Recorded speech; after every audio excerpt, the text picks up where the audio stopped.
Pat Summerall here with Tom Brookshire, and that big guy next to you looks sort of familiar. Yeah, he's just a 12-year coach with the Raiders, and now he's, of course, in the booth at CBS and resting, leading a good life. A lot better on a Sunday or a Saturday night, not to have to worry about the blitzes and what have you. It sure is nice. You don't have to worry about the blitzes. You don't have to worry about the turnovers, and it's a pleasure being up here in the booth today and watching two pros like you and Pat. John, great. What about Kenny Staber? Snake has it all going today. That's the way you used to get certain games going in all those winning years, huh? I think you used the word surgeon today, and he sure is. When he has things going, he's a real surgeon.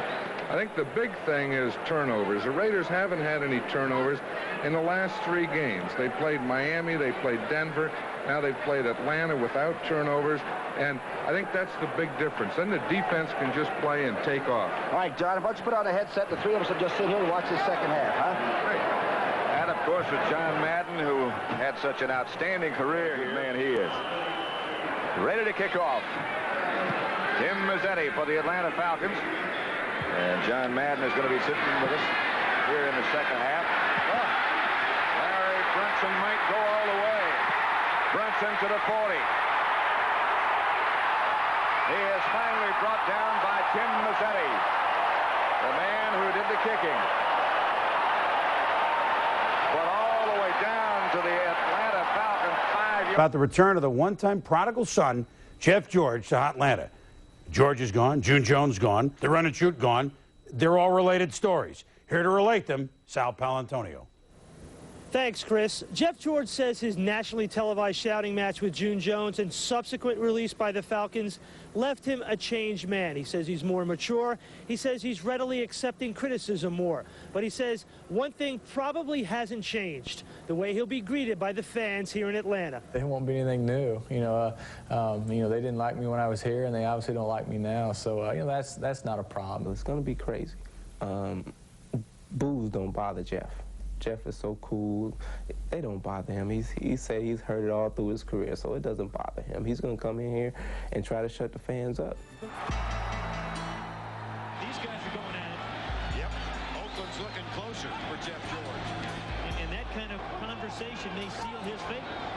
How would you characterize your stay with the Falcons now that you've had some time to reflect back on it?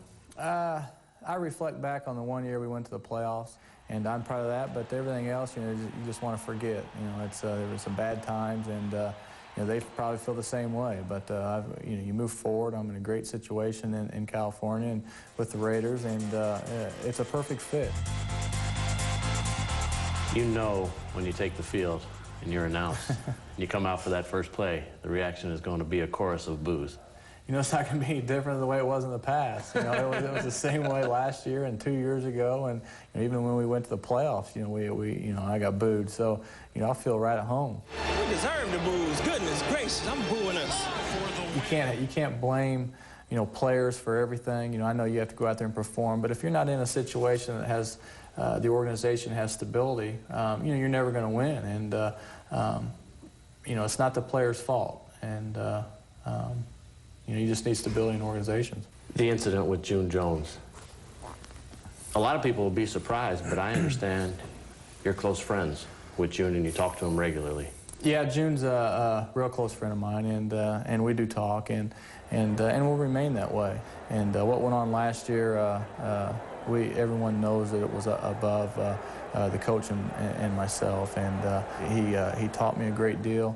Not just about football, but about life and how to deal. What about his relationship with June Jones? Well, they claim to have a close relationship, but something wasn't repaired from that sideline. He's a wide receiver, then coming in motion, and now in a normal tight end spot. Another check off by George.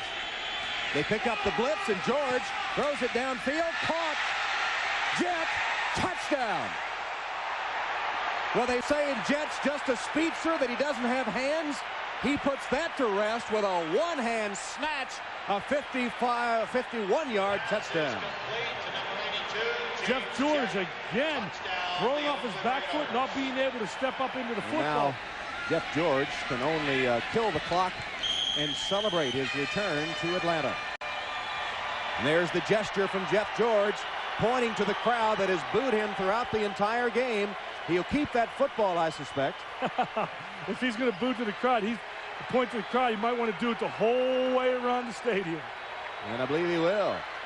Falcons dominate time of possession, 36 minutes, 50 seconds, but lose the game. And look, Jeff George is rubbing it in. He sure is. I don't know if I'd want to do that. Just accept the victory and go into the locker room. Jeff George with a taunt for the Falcons fans who have booed him all day. Keeps the game ball as the Raiders notch their first victory of the season. A victory lap for Jeff George. He better hope he doesn't return to Atlanta anytime soon. And he is. You're right. He's doing a victory lap. He's going to all four corners of the end zone, and he's not stopping. Did they say this was the new, mature Jeff George? Strike that. We'll be back to Atlanta for some final comments after these messages as the Raiders outlast the Falcons 36-31. On Sunday afternoon, you're going to see a battle of top 5 quarterbacks. Matt Ryan this year, Jamarcus Russell, the #1 overall pick last year. Hey, how are you, folks? Jason Horowitz, CBS Sports' Charlie Castro. Really glad to be with you on the NFL previews presented by Comcast. And, you know, Charlie, when you look at the matchup here, obviously we know both teams can run the football. But at the quarterback position, in just 7 games, you're seeing a great stride by Matt Ryan. Why has he performed so much better in his first 7 games than Jamarcus Russell in a season and a half? Well, I think he just understands the pro passing game much better, and he's a much better decision maker and a quicker decision maker. And that's really the difference between these two quarterbacks on why Matt Ryan is more successful than Jamarcus Russell. And the thing that impressed me the most about Matt Ryan last week was he throws those 2 interceptions against the Eagles. He still comes back and throws a couple of touchdowns and almost 300 yards in that game as well. He looks like he's making the right decisions every single time. No, he really does. You know, he threw a bunch of interceptions in college, so he's probably used to throwing them and coming back and playing well. So, but the point is, he's a poised guy. The players have confidence in him, and he's smart and he reads the defense as well, and he can execute. And what helps is that he's got a rushing attack. And in this game, when you look at Atlanta's offense, you got to expect they're going to be able to run the football. Right, I think they can run the ball. I mean, Michael Turner is a good football player, so is Jerry Norwood. Last 2 weeks they haven't run it quite as well. I think they'll pick it up and run the ball well. And Oakland can run the ball pretty good, too. And that's the other part to this game. Darren McFadden, the other big superstar, high draft pick in this year, he's not expected to play.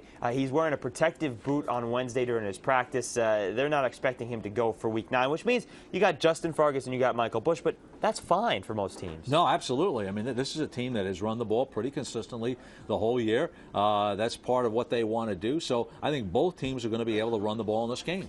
What is the key to this game here, Charlie? What are you looking at? Well, since both teams can run, I think what you're going to have to see is pass protection. John Abraham having a terrific year for the Atlanta Falcons as a pass rusher. Can the Oakland Raiders block him? They move him around, he'll get some mismatches there. On the other side, the left tackle for the Atlanta Falcons, Sam Baker, is going to be out. So Todd Weiner is going to play there. Normally he's a right tackle. They don't put him at left tackle. Again, I think whoever can pass protect better in this game will have the advantage. But again, I still like Matt Ryan over Jamarcus Russell. Yeah, and that could be the huge key here. It'll be fun to watch this game. Not getting a lot of attention, but Atlanta-Oakland could be a fun game this weekend. Let's see what the computer thinks. 10,000 tests, 10,000 results. AccuScore prediction, pretty close. 53% of the time, the Falcons, they're 4-3. The Raiders, they're 2-5. Charlie, Oakland's at home. They played better at home. They could have beaten San Diego at home. Do they beat Atlanta at home? That's right, and of course they did beat the Jets at home in overtime. No, I think I'm still going to go with the Falcons here. And just for what I said here, I think Matt Ryan is ahead of where Jamarcus Russell is in the passing game. Both teams can run the football. Whatever team gets the better pass rush, I think probably has a chance to win this football game. For Oakland to win, Russell has got to make plays in the passing game. Atlanta's secondary is very good. For the Raiders to win, they've got to get a pass rush on Matt Ryan. Both teams have the potential to do that. I'm going to go with Atlanta because I like Matt Ryan in this football game to make more plays in the passing game than Jamarcus Russell. It's a 4:15 p.m. Eastern start. And for more on this game or any other here in Week 9, be sure to stay with CBSSports.com. Watch everything else on the CBS Audience Network. For Charlie Casserly, I'm Jason Horowitz. Take care, folks. Oakland's also a team that attacks the ball. I believe in the game they had 2 forced fumbles and were able to get one of them back. So we know that's going to be the battle at hand. And for us defensively, we certainly need to create some to give the ball back to our offense. So. They're going to be big in this game with their returns and Janikowski. Yes. Or y'all see it that way? We totally see that matchup. And Brad Seeley, their special teams coordinator, is a guy we have a lot of regard for. And I know through the years, he and Keith have had many battles. And they're a team that can run and hit much like us. You see him jump off, on some of the kickoff coverage. You see it on field goal block. I believe Autry had 3 maybe in 15 where he was able to get his hand up. And then Janikowski just, he gets the ball off so quickly and up the height that he gets. He just does a fantastic job with that. So, how do you try to, this week in practice, sync up keep the passing game synced up with both for the receivers, kind of, limited? It's something we're pretty used to. It was like that a lot last year too. So as part of the NFL, you don't have a ton of guys, and it's a physical game. So guys are beat up a lot. You got 3 days, 3 practices, almost 2.5. Usually 1 with pads. So it's something that it's not just a receiver position. It usually becomes it's part of the whole year. So that's just part of the league. You got to deal with it. How did you dissect the red zone? And I know there were the penalties that hurt and stuff like that, but when you went back through and saw the 1 and 4, what did you see? What exactly?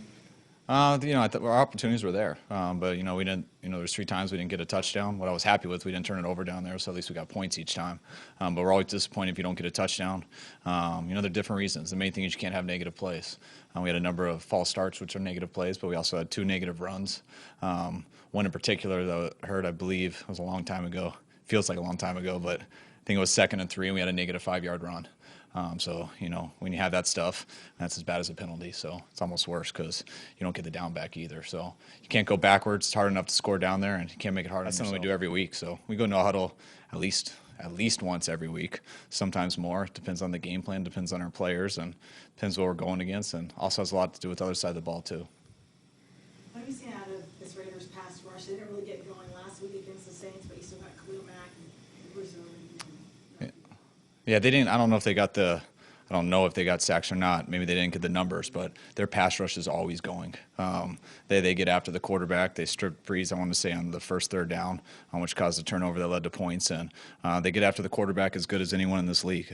Faced Mack a couple years ago when he was a rookie, and I thought then he was one of the better players in the league, and he's only gotten better. And he's not alone out there. They got a bunch of good guys, so that's one of the biggest challenges with this team. After Sanu had the big catch and then the touchdown catch as well, both early in the game, Julio. How pleased were you with Tevin's performance on Sunday? I was happy with Tevin. Tevin's got a lot of talent, as you guys can see. We didn't get him or Free going in the run game enough. There wasn't a ton of opportunities. When they did, we were just a couple guys off. But what I was most excited with Tevin is, throwing the ball 5 times and, the amount of production he got with it. I don't think we threw him a ball that he caught deeper than 6 yards, but to have 4 explosive passes when you're catching everything in less than 6 yards means he's making some plays. What about the dynamic? No, go ahead. Even though the run game wasn't going, it seemed like you had the play action down pretty well.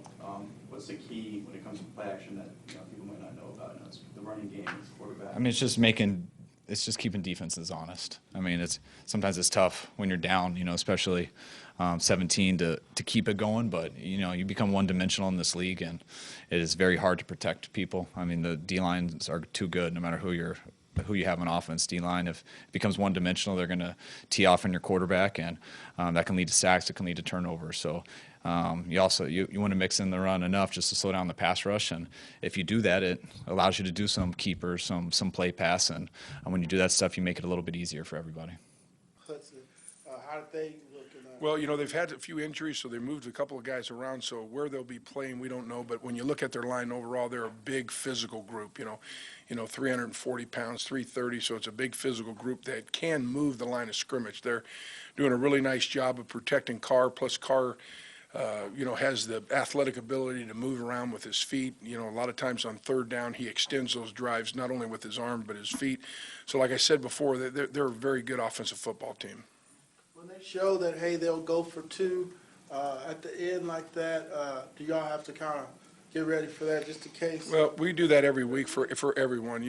I know I worked with Jack Del Rio. That's his personality mindset. You heard his quotes after the game where, we came here to win the football game, and that's kind of his personality. And every week we know what the opponents do.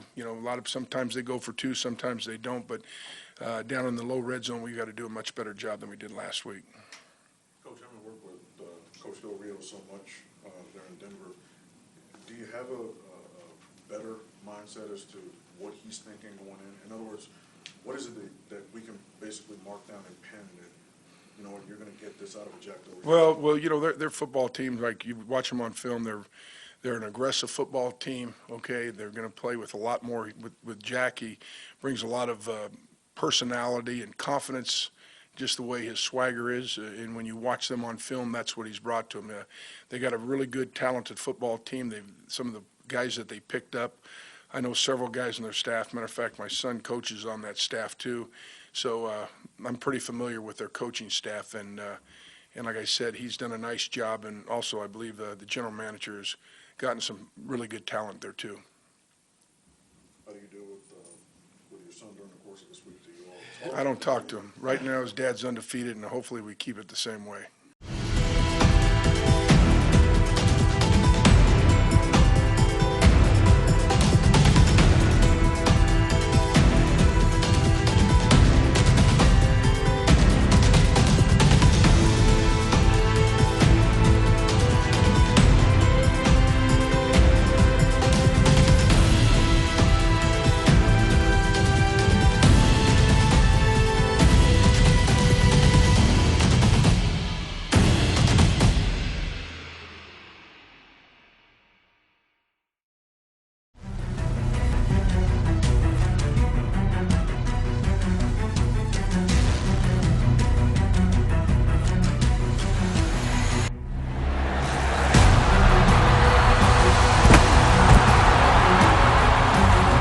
Straight drop back to the right side. Sanu up top, caught it, touchdown Atlanta. Cutting loose and it's intercepted. Trufant 21. Desmond trying to get backside to the 50. Holman the catch. 45-40 cannot catch it. Flips it to Jones. 15, 10, and a touchdown for Julio Jones.